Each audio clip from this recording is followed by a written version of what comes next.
김대중 노무현의 연설 모두 담당했던 강원국 씨를 모십니다.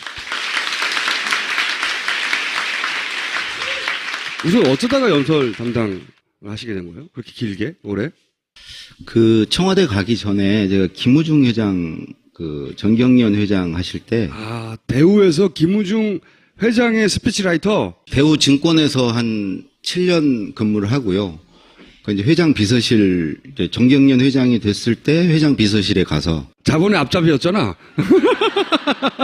그때는 김우중 회장은 저한테 영웅이었어요.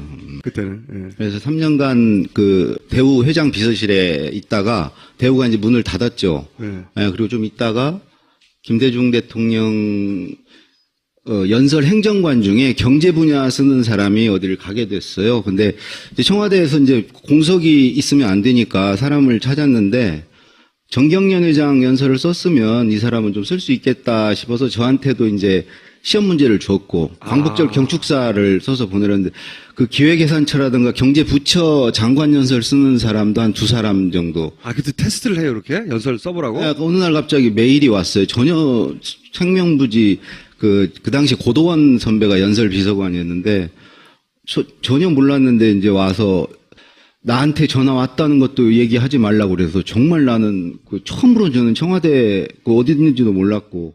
청와대 어디서? 실제로 청와대 나중에 면접하러 갔는데 어디에 있는지 정말 몰랐고요. 택시를 탔는데 청와대에 가자는 소리가 안 나오는 거예요. 무서워서. 그래서 광화문 가자고 그래가지고 거기서 걸어갔어요. 근데 그 공무원 둘은 들어오기 싫었던 거죠. 왜냐하면 경력에 기스가 나니까 그분들은 대충 써서 보냈을 테고 저만 숨어서 누구한테도 얘기하지 말라고 그래서 저 혼자 숨어가지고 열심히 썼어요. 제가 들어가게 됐는데 면접은 뭐 딱 하나 물어보더라고요. 지금 박선숙 수석 뭐 이런 분들이 면접했는데 아픈 데 없냐고 그러더라고요. 아픈 데 없냐고? 여기? 없다고 그랬더니 그럼 됐다고. 그래서 가게 됐는데 그리고 이제 3년간 김대중 대통령 모셨는데 저는 이제 그걸로 끝난 걸로 생각했죠. 정권이 연장이 돼도 자리가 모자라니까 그 노무현 대통령 당선을 도운 분들이 얼마나 많아요. 그러니까 당연히 이제 자리를 비워줘야 되는데 그 연설 비서관 자리는 아무도 안 하려고 그러는 거예요. 우리 윤태영 선배도 안 하려고 그러고. 왜 안 하려고 너무 힘드니까. 너무 힘드니까 말이 너무 많아가지고. 그래서 노무현 대통령도 제가 하는 건 당연히 못마땅하게 생각하셨는데 아무도 정말 안 한다고 하니까 제가 하게 됐어요. 안 한다고 한 이유는 뭐래요? 기본적으로 노무현 대통령이 이 본인의 말과 글을 굉장히 잘 하려고 노력을 하시는 분이고요. 그래서 이제 그거를 쓰는 일이 되게 힘들어요. 그분은 적당히 끝이 없어요. 행사 시작하는 순간까지 고치세요. 시간이 더 남으면 더 고치실 거예요. 그러니까 광복절 경축사 같은 경우도 한 7개, 8개를 써요. 버전을? 예, 전혀 다른 주제로. 그러니까 버전 하나를 쓰려면 되게 한 열흘을 집에 못 가는데 그런 거를 계속 쓰시는 거예요. 근데 본인이 그러셨어요. 하나 써놨다고 생각이 바뀌고 상황이 바뀌었는데 써둔 거 있으니까 그거 가서 읽지? 이거는 정말 이건 말이 안 된다. 바뀌었으면 바뀐 원고를 쓰는 게 최선이다. 그래서 근데 그분은 계속 바뀌세요, 생각이. 정말 급질문. 그 원고도 쓰셨어요? 부끄러운 줄 알아야지 그거. 그 원고가 없는 그냥 예. 연설이었나요? 그러니까 말씀 자료는 갔는데 말씀 자료도 연설 비서관이 TF 팀장이에요. 그래서 네. 관련 비서관들하고 같이 해서 말씀 자료 작성을 해요. 각자 맡겨놓으면 기조가 없고 그걸 이제 메시지 관리가 안 되잖아요. 일관되게 좀 가는 게 있어야 되는데 그래서 근데 전혀 참고를 안 하세요. 전혀 참고를 안 하세요. 전혀 참고를 안 하세요. 제가 인수위 때 인수위 시작한 날부터 끝날 때까지 당선자 연설을 썼는데 단 한 번도 저는 하루에 뭐 2개, 3개를 집에 못 가고 거의 썼는데 단 한 번도 그걸 읽으신 적이 없고 참고조차 안 하시더라고요. 그래서 제가 김대중 대통령께 너무 죄송한 거예요. 왜냐하면 제가 거기 이제 파견 형태로 인수위에 나갈 때 박지원 실장이 비서실장이었는데 저를 불러서 국민의 정부의 명예를 걸고 가서 잘하라고 그랬는데, 이게 김대중 대통령 그래도 연설을 3년간 쓰면서 그분께 배운 게 있는데, 그게 전혀 씨알도 안 먹히는 거예요. 그래가지고, 이거는 정말 김대중 대통령에 대해서 제가 못하는 거다 했는데, 취임식 당일날 그 취임사가 있고, 취임 오찬사, 만찬사가 있는데, 다들 취임사에 집중을 하고요. 오찬사, 만찬사는 전혀 이제 참모들이, 거기 이제 핵심 측근 참모들이 신경을 안 쓰는 거예요. 노무현 대통령이 단 한 번도 밥자리에서 읽은 적이 없다는 거죠. 준비된 연설이 필요 없다는 거죠. 밥 먹으면서 읽은 적이 없대요. 근데 저는 제 일이니까 당연히 김대중 대통령이 한 번도 안 읽은 적이 없으시거든요. 그래서 좀 준비를 했죠. 했는데 딱 취임을 하시고 나서 노무현 대통령이 마음이 갑자기 이제 대통령이 되고 나니까 사실은 뭔가 이렇게 좀 그냥 하면 안 되겠다는 생각이 드셨나 봐요. 그날 하루만 그러셨는데 오찬사가 있냐고 찾으셨어요. 그래서 이제 뭐 허둥대고 이제 뭐 참모들이 찾는데 제가 준비해 놓은 게 있었거든요. 그걸 그대로 읽으셨어. 그다음에 만찬사 할 때 또 찾으시는 거예요. 그러니까 만찬 때는 이제 정상들 해외에서 온 사람들 대상이고 오찬은 국내에서 이제 좀 난다긴다 하는 사람들 모아놓고 하는데 그걸 2번을 읽으시고 그 다음 날인가 다다음 날인가 청와대 순시를 5년 동안 딱 한 번 하셨어요. 한 번. 각 방을 이렇게 돌아다니시는 걸. 근데 저희 방에 와가지고 저 뒤에 이렇게 찌그러져 있는, 난 나가리라고 생각했는데 찾으시는 거예요. 인수위 때 파견 나왔던 뭐 제 이름도 모르고 제가 처음 인사드리러 가니까 이렇게 저도 쳐다보시지도 않고 메이크업을 하시면서 거울로 저 뒤에 제가 서 있고 보시면서 글로 보여주세요 그러시더라고요. 그래서 뭐 인사도 이렇게 하고 나왔는데 그 파견 나왔던 친구 어딨냐고. 그래서 제가 이제 쭈뼛쭈뼛 나가니까 저보고 자네 덕분에 내가 낭패를 면했다고 고맙다고 그러는 거예요. 그러니까 뒤에 막 비서실장 뭐 장관들 새로 된 사람들 쫙 뒤에 있는데 도대체 제가 뭘 했길래 대통령이 그 사람들은 아무도 모르죠 그거를. 그 과거의 패러다임으로는 대통령이 일개 그 행정관한테 뭘 고맙다는 얘기를 왜 해요? 당연히 그냥 하는 일인 거고. 그런데 그분은 그냥 고마운 건 고맙다고 꼭 표현을 하고 싶은 거예요. 그리고 뭐 지위를 따지지 않고 그리고 고맙다고. 그분은 예를 들어 연설비서관을 대통령이 이렇게 찾으면 제가 가잖아요. 그럼 자네가 쓸 건가 그래요. 그럼 아니요 그러면은 쓸 사람 오라 그래.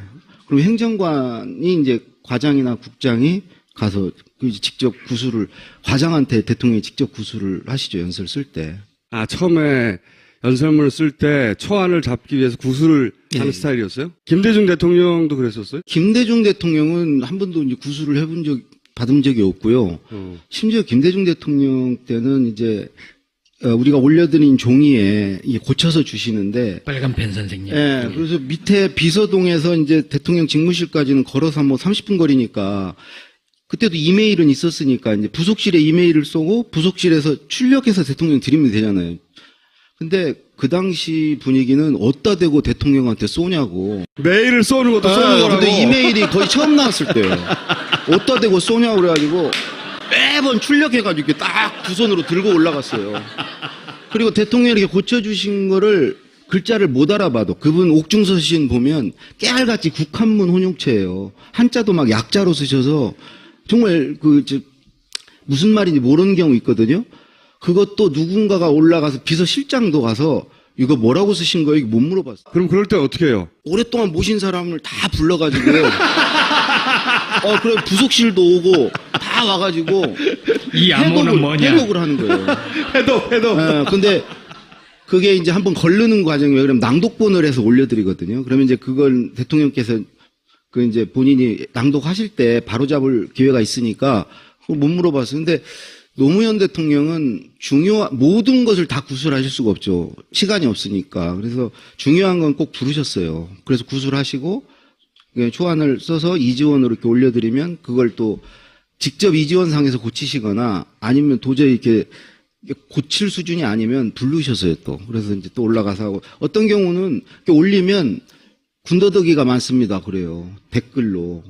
그러면은 그 군더더기를 되게 싫어하셨거든요. 그럼 이제 빼고 또 올리면 아직도 있습니다. 그래요. 그럼 대통령이 있다니까 무조건 빼야잖아요. 계속 빼는 거예요.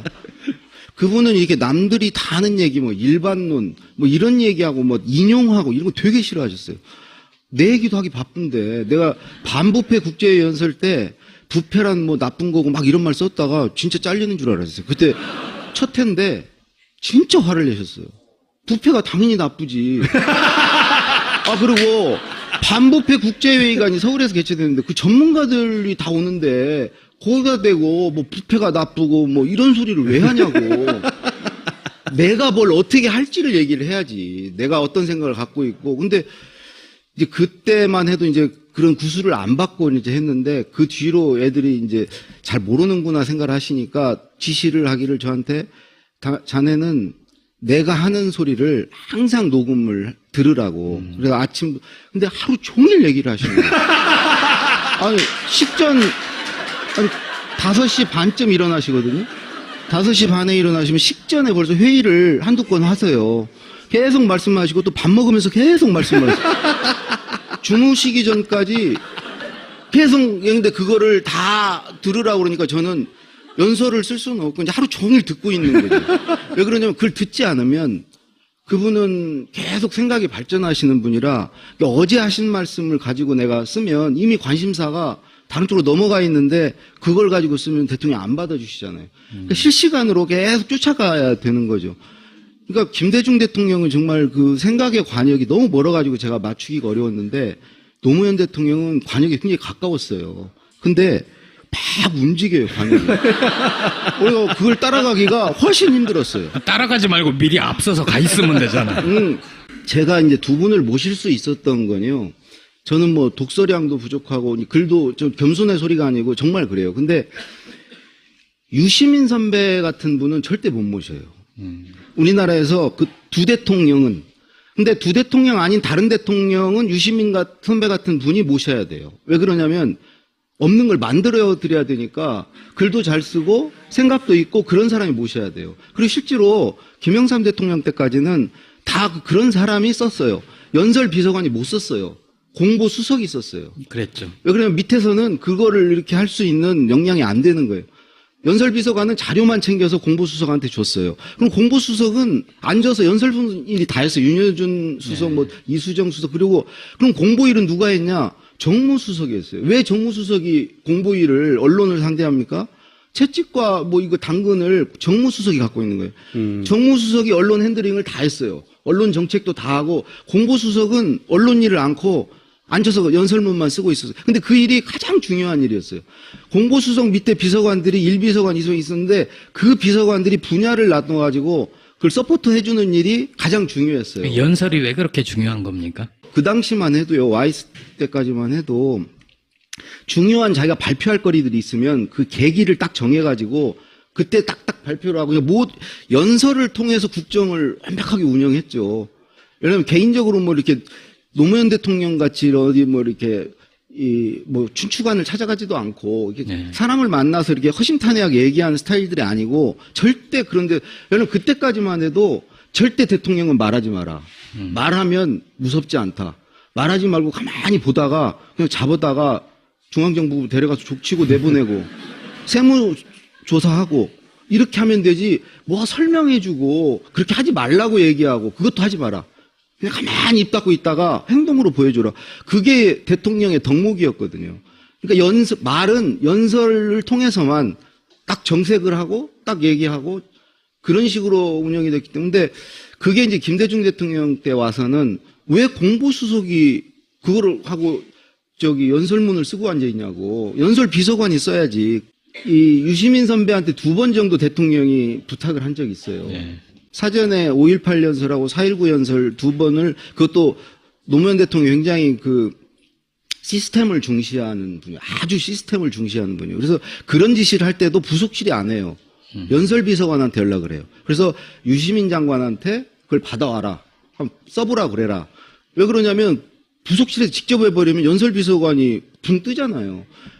제가 연락을 하니까 유시민 장관께서 거의 뭐 새벽에 이렇게 작업을 하셔가지고 새벽에 보내주셨더라고요. 어디 지방 출장 중이신데 PC방 가서 쓰셨대요. 밤을 꼴딱대고 쓰셔서 보내셨더라고요. 근데 정말 잘 쓰셨어요. 그래서 그거는 문제 없나요? 대통령의 연설이 될 것을 PC방에서 보안이 허술한 곳에서 흘러나갈 수도 있는데. 근데 그거 이제 그럴 염려가 없는 게요. 그걸 이제 보고를 드렸더니 대통령이 쭉 읽어보시더니 유시민 생각이네. 됐다 그러시더라고요. 아니 뭐 한 줄이라도 이거는 좀 넣어라. 이거 참 참신하다. 이 말은 괜찮다. 이런 게 한 줄도 없고 단어 하나도 채택을 안 하시고 됐다 그러죠. 그것도 두 번씩이나. 그래서 제가 유시민 장관한테 정말 드릴 말씀이 없어가지고 대통령이 됐다고 그러십니다 하셨더니 근데 바로 이제 그런 분은 대통령을 두 분은 모실 수가 없는 거예요.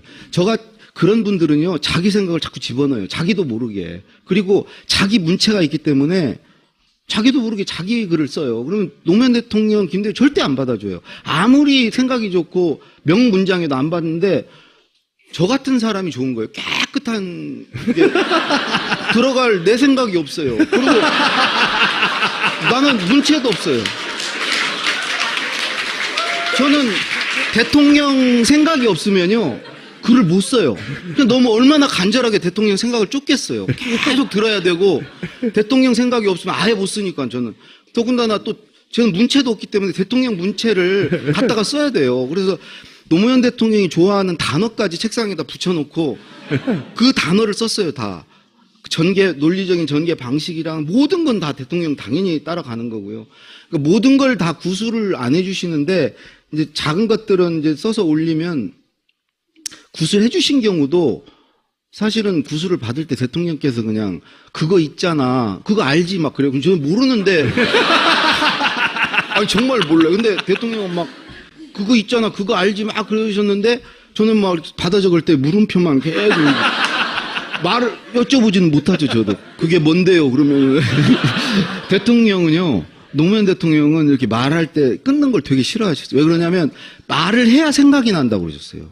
막 생각이 나야 되는데 그걸 뭐 중간에 끊으면 안 되니까 해서 초안을 써서 올려드리면 대통령께서 그러세요. 내가 다 얘기해줬는데 너 왜 이렇게 썼냐고. 근데 실제로는 얘기 안 해주셨거든요. 녹음기를 틀 수도 없고 이제 그런 과정을 계속 거쳐서 이제 노무현 대통령은 뭐 그거를 계속 부르세요. 부르시면 가면 제가 이제 이지원으로 올려드린 걸 제가 한번 출력을 해서 대통령 자리에 이렇게 놓으면 대통령이 이제 뒤에 입장하시잖아요. 제가 한 번은 저도 모르게 이렇게 입이 나와 있었나 봐요. 근데 대통령이 부르시면 그때부터 이제 한 며칠 집에 못 가니까. 근데 그것도 꼭 비서실장이나 이런 분이 배석을 하면요. 구술을 다 끝나거나 대통령이 물어봐요. 언제쯤 볼 수 있어요? 그러면 꼭 그 비서실장이 톡 나서가지고 내일 아침에 보여드려요. 자기가 쓸 것도 아니면서 내일 아침에 그러면 노무현 대통령 꼭 그러셨어요. 그렇게 안 됩니다. 그렇게 되는 거 아닙니다. 방비서관 언제 가능해요? 그러면 뭐 3일 정도 뭐 그러면 알았어 그렇게 하라고. 그런데 제가 한 두 가지 사례를 좀 들면 제가 이제 그분 모시면서 안 되는 능력으로 그걸 하려니까 과민성 대장 증세로 이렇게 대통령 앞에 가서 구술을 받으면요. 이게 좀 길어지겠다 싶으면 배가 아픈 거예요. 그래서 이 자리를 피할 수 없다. 중간에 일어설 수 없다는 게 막 스트레스가 와서 배가 아파요. 근데 사실 두 번 제가 일어섰어요. 대통령의 화장실, 그러면 저 화장실 간 동안 계속 기다리시는 거예요. 다른 대통령 같았으면 엄청 화나셨을 거예요. 그런 경우, 한 번은 내일이 국회 연설인데 하루 전날 10시에 저를 부르셨어요. 관저로. 그날 연설이 마무리됐었거든요. 저녁 먹으면서 끝냈는데 저녁 쉬고 주무시러 가셨다가 새로운 생각이 나셨나 봐요. 자다가 일어나서. 아니, 연설이 그게 50분짜리예요, 국회 연설은. 근데 다시 부르신 거예요. 그래서 올라갔더니 그분은 꼭 연설을 뭘 말을 하거나 쓰는 걸 앞두고 약간 이렇게 업되세요. 왜 그러시냐면 그분은 평소에 준비된 게 많아가지고 이걸 쓸까 저걸 쓸까 막 이런 걸 되게 재밌어 하세요. 이렇게 쓰면은 반응이 어떻게 나오고 그러니까 글 쓰고 말하는 걸 되게 좋아하세요. 근데 관자 가서 이제 혼자 깜깜한 데 기다리고 있는데 대통령이 저쪽에서 막 노래를 부르시면서 오시는 거예요. 근데 혼난 때는 대통령이 딱 부르셔가지고 화를 확 내시더라고요. 너 어디 기분 너한테 내가 무서워서 말하겠냐고. 대통령이 좀 찾으면 너 무슨 말씀을 하실까 그런 기대와 호기심을 가지고 그런 눈빛으로 나를 기다려야지 내가 말을 하지. 그렇게 인상 쓰고 앉아있으면 내가 무서워서 너한테 어떻게 말을. 근데 그분은 그런 얘기 다 하세요, 그냥. 아주 뒤끝이 전혀 없으세요. 막 혼내실 때는 제가 3번 그만두라는 소리 들었거든요.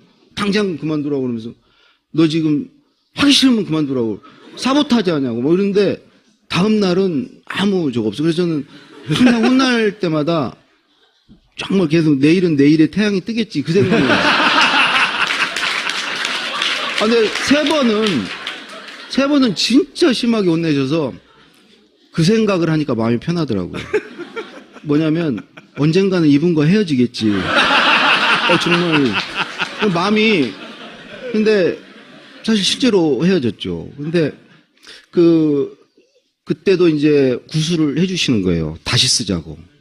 아니 제가 50분짜리 연설을 쓰려면요 저는 거의 한 5일을 써야 돼요. 근데 구술을 해주시고 내려와서 제가 하고 있는데 제 다리에 힘이 풀려가지고 이건 정말 대형 사고다 하고 있는데 2시 반인가 전화를 하셨어요. 새벽에. 네. 안 주무시고 기다린 거야. 틀림없이 못 쓴다는 걸 알기 때문에. 어디까지 됐노? 그러시더라고요. 너 얼마나 얄미운지. 그걸 몰라서 물어보세요. 이렇게 하려다가 됐다. 고생했다. 막. 나한테 보내주고 자라. 고생했다. 그러시더라고요. 그럼 몇 시까지 주면 되노? 그래서 5시까지라고 그랬더니 알았다. 5시 딱 앉아 기다리는데 전화를 하셨어요. 하나 보냈으니까 마무리는 자네가 하소.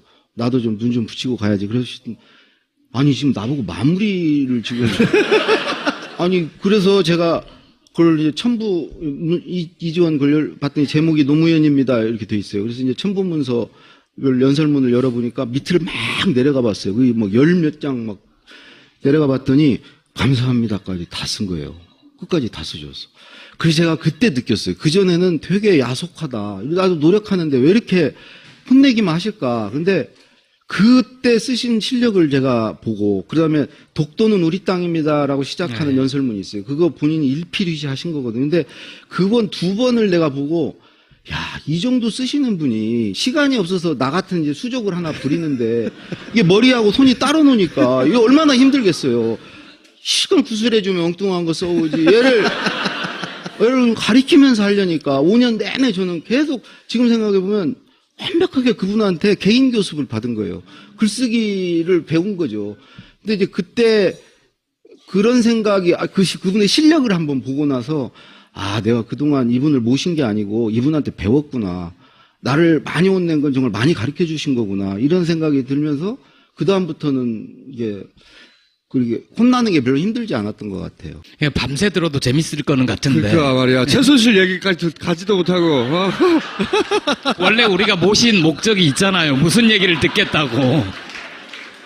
근데 이제 그런 경험을 한 사람으로서 최근에 뭐 예를 들어서 이런 거 있잖아. 혼이 비정상이다 막 우주가 돕는다고 하고 뭐 살점을 정확하게 이거 살점이 뜯겨져 나올 정도로 물어 뜯어야 한다.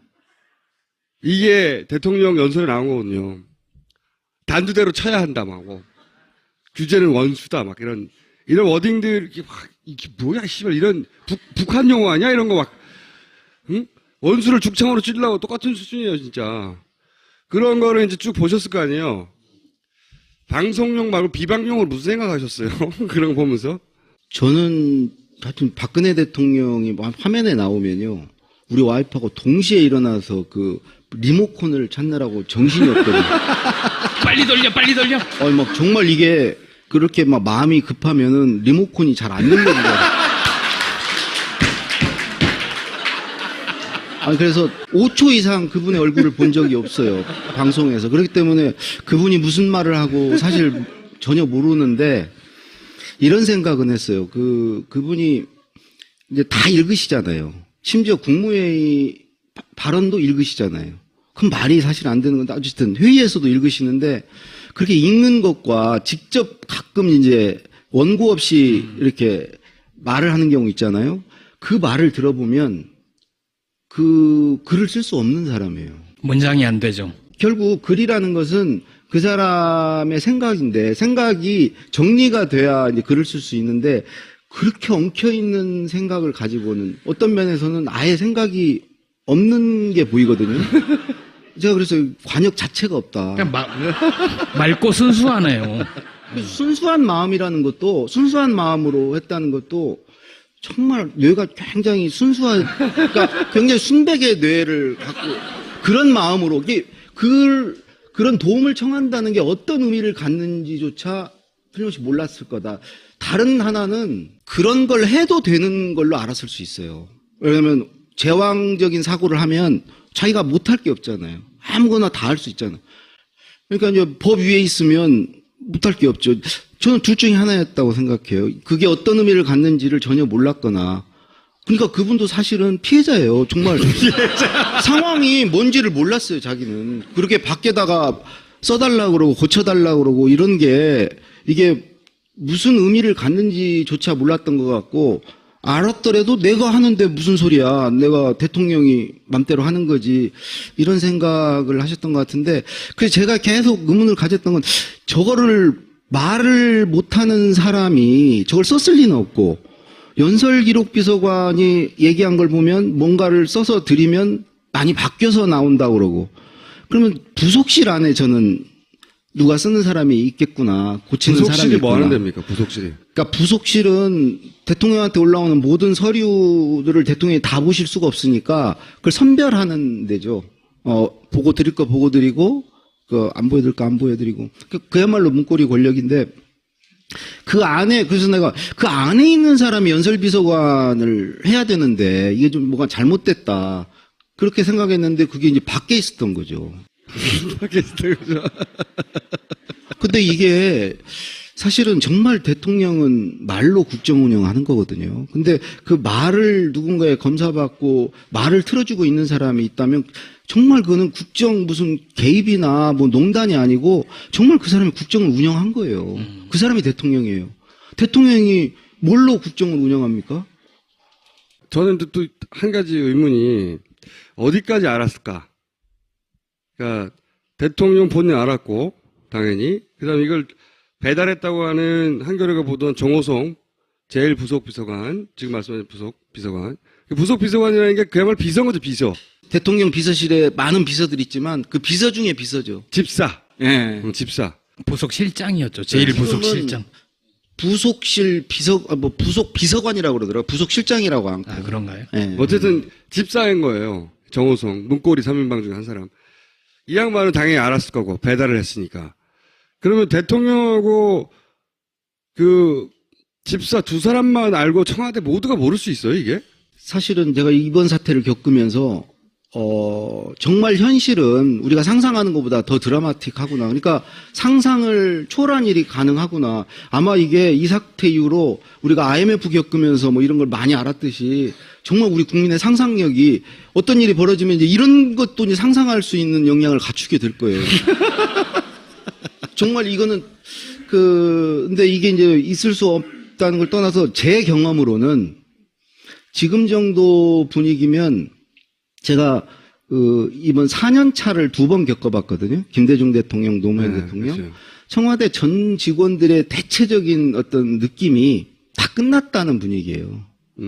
그건 아주 그냥 근데 희한하게 밖에 나가면 사람들이 아직 안 끝났다는 걸로 대우를 해줘요. 그게 너무 저는 이상했어요. 그러니까 안에서 느끼는 어떤 체감 그것과 밖에서 사람들이 생각한 거의 지금은 가만히 놔뒀어도 이 사태가 없어도 사실은 이제 거의 정말 끝난 건데 그 몰랐다는 건 좀 이해가 안 돼요. 청와대에서 그 모를 수가 없어요. 근데 그 비서실장 얘기하는 거 보면 진짜 모르는 것 같아요. 비서실장은 정말로 몰랐던 것 같아요. 근데 나는 그 정말 비서의 실장이서 모른다면은 아니 근데 그 말이 안 돼요. 비서실장뿐만이 아니고 제 경험으로는 하여튼 다 대부분 저런 정도의 일은요 다 알아요. 근데 저거를 비서실장이 정말 연기를 하는 건지 뭔지 모르겠지만 뭐 이렇게 봐서는 정말 몰랐다 모르는 걸 보면 그게 어떻게 가능하죠? 매일매일 갖다 줬다는데 이만큼 30cm면은 그날 대통령한테 보고 되는 소리 몽땅 합쳐가지고 갖다 준 거 아니에요? 매일매일. 그게 어떻게 가능하죠? 이게 모르게. 본인의 경험으로는 그 불가하다는 거죠. 불가능하죠. 청와대 이제 노무현 대통령 때 안 그랬지만 김대중 대통령 때 이제 아침에 몇 명이 이렇게 모이는 회의 뭐 이런 거 다 알아요. 자기들끼리 뭐 비밀이라고 하지만 다 알아요. 우리가 고등학교 다닐 때 선생님 보면 선생님이 뭐 아무리 자기 실력을 숨기고 뭐라고 하려고 그래도 우리는 다 알고 있잖아요. 근데 실제로 청와대도 그거 뭐 얼마나 뭐 이렇게 정치적으로 이렇게 좀 발달한 사람들이 거기 있습니까? 정무적 그런 근데 그런 게 몰랐다는 게 저는 좀 이해가 안 돼요. 만약에 김대중 노무현 때 이런 사건이 있었어요. 그 양반들이라면 이런 사고 자체가 없었겠지만, 이런 뭐 다른 사고가 있을 수는 있어도 이런 종류의 사고는 없었겠지만, 본인이 스스로 생각하고 말하는 사람들이니까. 근데 어쨌든 대통령이 숨기고 싶은 치부가 드러나는 사건이 있었어. 근데 사과문을 작성해야 돼. 그러면 어떻게 반응했을까요? 두 노무현 사람은? 대통령 때 많이 했죠. 그 농민 두 사람 돌아가셨을 때도 했고, 예를 들어서 정치자금 문제, 그다음 최도술 문제 뭐 이렇게 쭉 나왔을 때마다 했는데, 그때 이제 딱 일이 터지면 민정수석, 비서실장, 그다음에 연설비서관. 왜 연설비서관은 가야 되냐면 일단 뭔가를 대통령이 발언을 하시게 될 가능성이 크잖아요. 그러면 구술을 받아야 하잖아요. 그럼 그냥 빈손으로는 절대 못 가죠. 대통령한테 가서 알아서 하십시오. 이런 부분 없으니까 뭐라도 하나 빨리 써가지고 이제 올라가죠. 그러면 비서실장은 막 계속 아직도 안 되냐, 아직도 안 되냐. 근데 그 대답하느라고 저는 못 쓰고 지금 계속 지금 언제 되냐. 그러면 막 그 대답, 그래도 하여튼 뭐라도 써가지고 올라가요. 근데 단 한 번도 노무현 대통령이 써가지고 간 거를 본 적이 없어요. 가면은, 그럼 이제 드리잖아요? 그럼 이거 먹고 그러시면, 아, 이거 발표문안 작성해 봤습니다. 그러면, 아, 됐다. 내가 알아서 할게. 근데 이미 생각이 딱 정리되어 계세요. 그래서 내가 그걸 보면서, 만약에 대통령이, 야, 뭐냐, 막 이러면서 막 죽치면서 그거를 딱 보고, 막 허둥대면서 뭐 더 좋은 의견 없는지 막 이러면 항상 위기 관리가 가장 중요한데 그런 대통령을 모실 때 내가 얼마나 불안할까. 다행히 노무현 대통령은 됐다, 막. 내가 알아서 할게. 딱 이러시니까 믿음직하잖아요. 그리고 실제로 아무것도 준비 안 된 상황에서 메모 몇 자 딱 해가지고 춘추관 가서 연설 잘 하세요. 그거 뭐 쓰지도 않고 단어 몇 개 써가. 그래서 정말 리더는 저런 준비된 리더가 필요하구나. 저런 게 안 된 사람이 남의 머리를 빌려서 만약에 이걸 하려고 그러면 위기 때는 어떡할 거예요. 그 사람 어디 전화 연결 안 되고 그러면 누구한테. 지금 독일 전화 연결 안 돼가지고 지금 사과문이 이렇게 나온 거 아니에요, 지금. 말 재주꾼이시네. 이 책이 10만 권이 팔린 거는 어떻게 가능했죠? 아, 그거는 뭐 노무현, 김대중 대통령이 정말 덕분이에요. 예, 그래서 그분들을 이제 더 공이 큰 사람이 있네요. 박근혜 대통령. 그분이 계속 무슨 연설을, 그다음에 소통을 않고 계속 그러면서 살려냈어요. 노무현과 김대중 대통령을 옛날 그리워하게 만들었어요. 옛날 그래도 그때 그분들이 정말 우리하고 가깝고 소통하려고 했구나. 그러면서 찾은 게 저 책이에요. 그러니까 저 책이 막 사실은 박근혜 대통령한테 제가 사실 고마워해야 되는데 저 최순실한테 고마우셔야지. 오늘 검찰이 최순실 집 압수수색 갔는데 저 책 나올지도 몰라요. 아니 근데 저 책을 쓸 때요. 저 한 2,000부 팔릴 줄 알았거든요.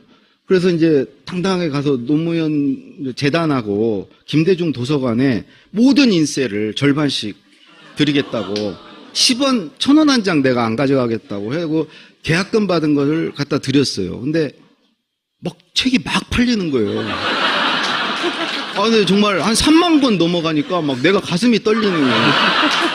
인세를 받지는 않았는데 이게 막 억 단위로 막 가니까 정말 어떡하지 하고 있는데 권 여사님이 이걸 보고를 받으시고 그 노무현 재단 사무총장한테 그 친구 밥벌이가 그건데 왜 그런 걸 냉큼 받냐고 받은 것도 돌려주라고 그렇게 얘기를 하셨대요. 그래가지고 사무총장이 저를 불러서 받은 건 돌려줄 수는 없고 지금부터 더 이상 가져오지는 말라고.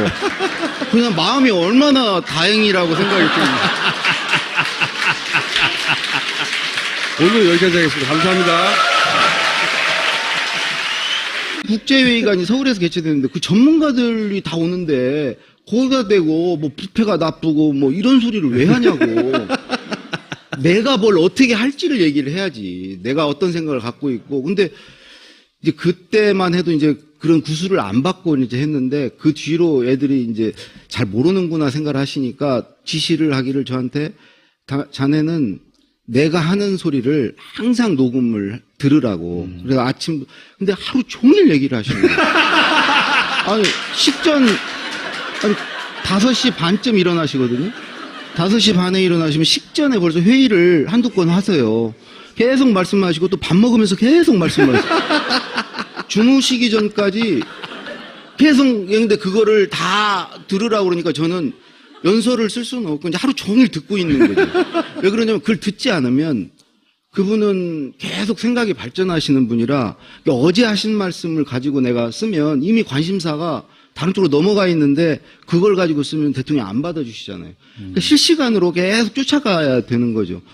그러니까 김대중 대통령은 정말 그 생각의 관역이 너무 멀어가지고 제가 맞추기가 어려웠는데 노무현 대통령은 관역이 굉장히 가까웠어요. 근데 막 움직여요, 관역이. 그래서 그걸 따라가기가 훨씬 힘들었어요. 따라가지 말고 미리 앞서서 가 있으면 되잖아. 제가 이제 두 분을 모실 수 있었던 건요. 저는 뭐 독서량도 부족하고 글도 좀 겸손의 소리가 아니고 정말 그래요. 근데 유시민 선배 같은 분은 절대 못 모셔요. 우리나라에서 그 두 대통령은. 근데 두 대통령 아닌 다른 대통령은 유시민 선배 같은 분이 모셔야 돼요. 왜 그러냐면 없는 걸 만들어 드려야 되니까 글도 잘 쓰고 생각도 있고 그런 사람이 모셔야 돼요. 그리고 실제로 김영삼 대통령 때까지는 다 그런 사람이 썼어요. 연설 비서관이 못 썼어요. 공보 수석이 썼어요. 그랬죠. 왜 그러냐면 밑에서는 그거를 이렇게 할 수 있는 역량이 안 되는 거예요. 연설비서관은 자료만 챙겨서 공보수석한테 줬어요. 그럼 공보수석은 앉아서 연설일이 다 했어요. 윤여준 수석, 뭐 이수정 수석. 그리고 그럼 공보일은 누가 했냐? 정무수석이 했어요. 왜 정무수석이 공보일을 언론을 상대합니까? 채찍과 뭐 이거 당근을 정무수석이 갖고 있는 거예요. 정무수석이 언론 핸들링을 다 했어요. 언론 정책도 다 하고 공보수석은 언론 일을 않고 앉아서 연설문만 쓰고 있었어요. 근데 그 일이 가장 중요한 일이었어요. 공보수석 밑에 비서관들이 일이요 그러면은 쓸 사람 오라고 그래. 그럼 행정관이 이제 과장이나 국장이 가서 직접 구술을 과장한테 대통령이 직접 구술을 하시죠. 연설 쓸 때. 아, 처음에 연설문을 쓸 때 초안을 잡기 위해서 구술을 하는 스타일이었어요? 김대중 대통령도 그랬었어요? 김대중 대통령은 한 번도 이제 구술을 받은 적이 없고요. 심지어 김대중 대통령 때는 이제 우리가 올려드린 종이에 고쳐서 주시는데 빨간 펜 선생님. 예, 그래서 밑에 비서동에서 이제 대통령 직무실까지는 걸어서 뭐 30분 거리니까 그때도 이메일은 있었으니까 이제 부속실에 이메일을 쏘고 부속실에서 출력해서 대통령 드리면 되잖아요. 근데 그 당시 분위기는 어디다 대고 대통령한테 쏘냐고. 메일을 쏘는 것도 쏘는 거라고. 근데 이메일이 거의 처음 나왔을 때예요. 어디다 대고 쏘냐고 그래가지고 매번 출력해가지고 이렇게 딱 두 손으로 들고 올라갔어요. 그리고 대통령이 이렇게 고쳐주신 거를 글자를 못 알아봐도 그분 옥중서신 보면 깨알같이 국한문 혼용체예요. 한자도 막 약자로 쓰셔서 정말 무슨 말인지 모르는 경우 있거든요. 그것도 누군가가 올라가서 비서실장도 가서 이거 뭐라고 쓰신 거예요? 이거 못 물어봤어요. 그럼 그럴 때 어떻게 해요? 오랫동안 모신 사람을 다 불러가지고 그래 부속실도 오고 다 와가지고 이 암호는 뭐냐? 해독을 하는 거예요. 해독. 근데 그게 이제 한번 걸르는 과정이 왜 그러면 낭독본을 해서 올려드리거든요. 그러면 이제 그걸 대통령께서 그 이제 본인이 낭독하실 때 바로잡을 기회가 있으니까 그걸 못 물어봤어요. 근데 노무현 대통령은 모든 것을 다 구술하실 수가 없죠. 시간이 없으니까. 그래서 중요한 건 꼭 부르셨어요. 그래서 구술하시고 초안을 써서 이지원으로 이렇게 올려드리면 그걸 또 직접 이지원상에서 고치시거나 아니면 도저히 이렇게 고칠 수준이 아니면 부르셨어요 또. 그래서 이제 또 올라가서 하고 어떤 경우는 이렇게 올리면 군더더기가 많습니다. 그래요. 댓글로. 그러면은 그 군더더기를 되게 싫어하셨거든요. 그럼 이제 빼고 또 올리면 아직도 있습니다. 그래요. 그럼 대통령이 있다니까 무조건 빼야잖아요. 계속 빼는 거예요. 그분은 이렇게 남들이 다 하는 얘기, 뭐 일반론, 뭐 이런 얘기하고 뭐 인용하고 이런 거 되게 싫어하셨어요. 내 얘기도 하기 바쁜데 내가 반부패 국제회의 연설 때 부패란 뭐 나쁜 거고 막 이런 말 썼다가 진짜 잘리는 줄 알았어요. 그때 첫 회인데 진짜 화를 내셨어요. 부패가 당연히 나쁘지. 아, 그리고 반부패 당연히 이제 자리를 비워줘야 되는데 그 연설 비서관 자리는 아무도 안 하려고 그러는 거예요. 우리 윤태영 선배도 안 하려고 그러고. 왜 안 하려고 너무 힘드니까. 너무 힘드니까 말이 네. 너무 많아가지고. 그래서 노무현 대통령도 제가 하는 건 당연히 못마땅하게 생각하셨는데 아무도 정말 안 한다고 하니까 제가 하게 됐어요. 안 한다고 한 이유는 뭐래요? 기본적으로 노무현 대통령이 이 본인의 말과 글을 굉장히 잘 하려고 노력을 하시는 분이고요. 그래서 이제 그거를 쓰는 일이 되게 힘들어요. 그분은 적당히 끝이 없어요. 행사 시작하는 순간까지 고치세요.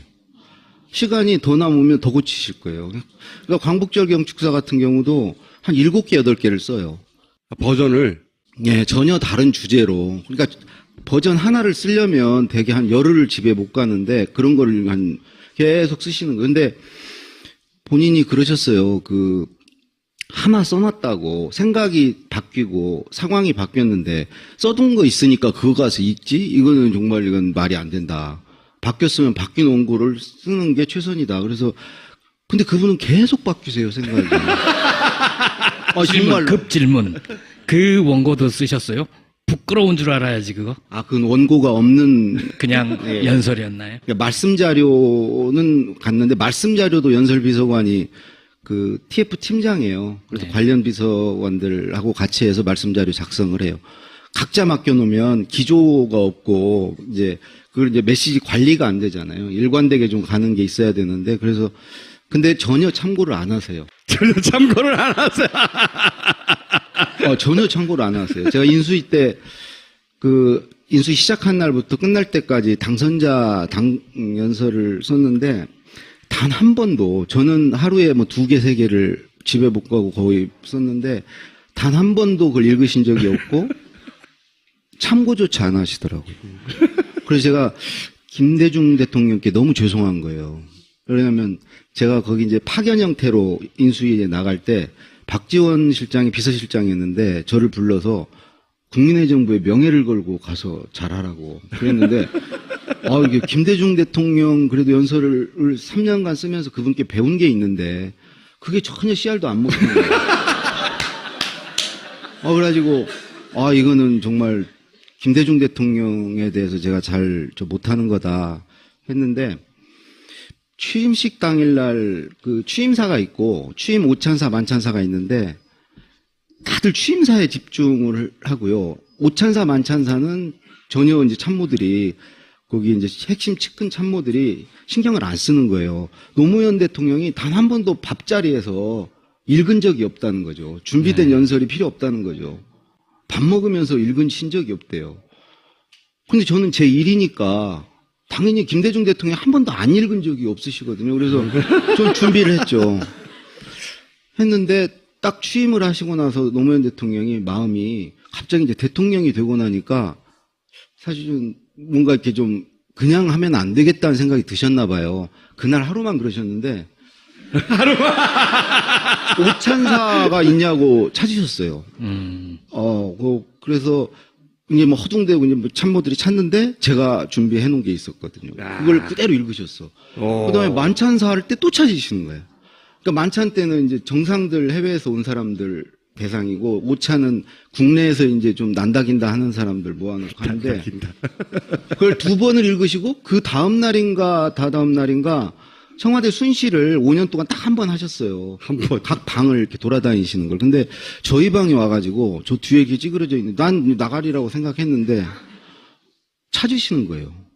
인수위 때 파견 나왔던 제 이름도 모르고 제가 처음 인사드리러 가니까 이렇게 저도 쳐다보시지도 않고 메이크업을 하시면서 거울로 저 뒤에 제가 서 있고 보시면서 글로 보여주세요. 그러시더라고요.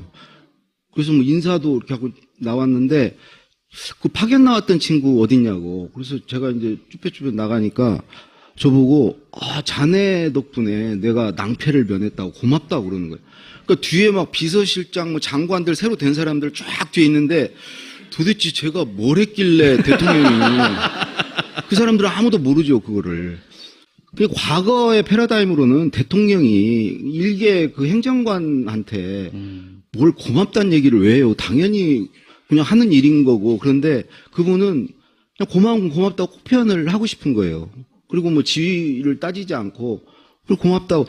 그분은 예를 들어 연설비서관을 대통령이 이렇게 찾으면 제가 가잖아요. 그럼 자네가 쓸 건가 그래요. 그럼 아니. 세중 노무현의 연설 모두 담당했던 강원국 씨를 모십니다. 우선 어쩌다가 연설 담당을 하시게 된 거예요? 그렇게 길게 올해? 그 청와대 가기 전에 제가 김우중 회장 그 정경련 회장 하실 때 대우에서 김우중 회장의 스피치라이터. 대우 증권에서 한 7년 근무를 하고요. 그 이제 회장 비서실 이제 정경련 회장이 됐을 때 회장 비서실에 가서 자본의 앞잡이였잖아. 그때는 김우중 회장은 저한테 영웅이었어요. 그때는. 예. 그래서 3년간 그 대우 회장 비서실에 있다가 대우가 이제 문을 닫았죠. 예. 그리고 좀 있다가 김대중 대통령 연설 행정관 중에 경제 분야 쓰는 사람이 어디를 가게 됐어요. 근데 이제 청와대에서 이제 공석이 있으면 안 되니까 사람을 찾았는데 정경련 회장 연설을 썼으면 이 사람은 좀 쓸 수 있겠다 싶어서 저한테도 이제 시험 문제를 줬고 광복절 경축사를 써서 보내렸는데 그 기획예산처라든가 경제부처 장관 연설 쓰는 사람도 한 2사람 정도. 그때 테스트를 해요, 이렇게? 연설 써보라고? 어느 날 갑자기 메일이 왔어요. 전혀 생명부지 그 당시 고도원 선배가 연설 비서관이었는데 전혀 몰랐는데 이제 와서 나한테 전화 왔다는 것도 얘기하지 말라고 그래서 정말 나는 그 처음으로 저는 청와대 그 어디 있는지도 몰랐고. 청와대 어디서? 실제로 청와대 나중에 면접하러 갔는데 어디에 있는지 정말 몰랐고요. 택시를 탔는데 청와대에 가자는 소리가 안 나오는 거예요. 무서워서. 그래서 광화문 가자고 그래가지고 거기서 걸어갔어요. 근데 그 공무원 둘은 들어오기 싫었던 거죠. 왜냐하면 경력에 기스가 나니까 그분들은 대충 써서 보냈을 테고 저만 숨어서 누구한테도 얘기하지 말라고 그래서 저 혼자 숨어가지고 열심히 썼어요. 제가 들어가게 됐는데 면접은 뭐 딱 하나 물어보더라고요. 지금 박선숙 수석 뭐 이런 분들이 면접했는데 아픈 데 없냐고 그러더라고요. 아픈 데 없냐고? 여기. 없다고 그랬더니 그럼 됐다고. 그래서 가게 됐는데 그리고 이제 3년간 김대중 대통령 모셨는데 저는 이제 그걸로 끝난 걸로 생각했죠. 정권이 연장이 돼도 자리가 모자라니까 그 노무현 대통령 당선을 도운 분들이 얼마나 많아요. 그러니까